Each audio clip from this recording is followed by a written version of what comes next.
In the late 16th century, the Russian Tsardom, hungry for new lands and the riches they promised, cast its eyes eastward to the vast, uncharted territories of Siberia. What followed was a relentless march across continents, driven by the lure of luxurious furs, strategic advantage, and the desire to bring Christian salvation to the indigenous peoples. The conquest began with a name that would echo through history, Yermak Timofeyevich. In 1581, backed by the wealthy Stroganov family, Yermak led a band of Cossacks over the Ural Mountains and defeated the Khanate of Sibir, marking the first major Russian foothold in Asia. But this was no noble quest. It was a conquest soaked in blood.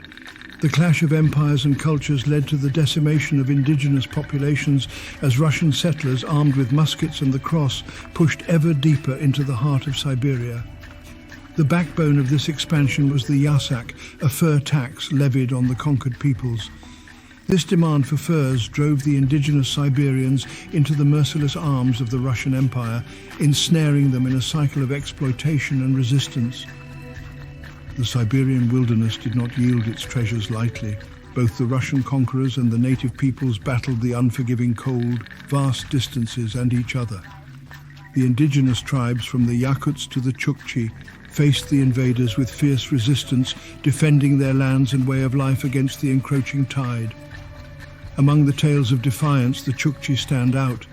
Never fully subdued, they fought the Russians to a standstill, a testament to the indomitable spirit of Siberia's native inhabitants. The legacy of the Russian conquest is complex. While it paved the way for Russia to become a global power, it also wrought irrevocable changes on the indigenous cultures of Siberia. The once vast and untouched wilderness was mapped and tamed, its furs extracted at a bloody cost, and its peoples forever altered. Today, Siberia remains a land of breathtaking beauty and harsh extremes. Its peoples, a mosaic of cultures, carry the legacy of their ancestors, a legacy of resilience, adaptation, and the enduring strength to withstand the conquests of empires.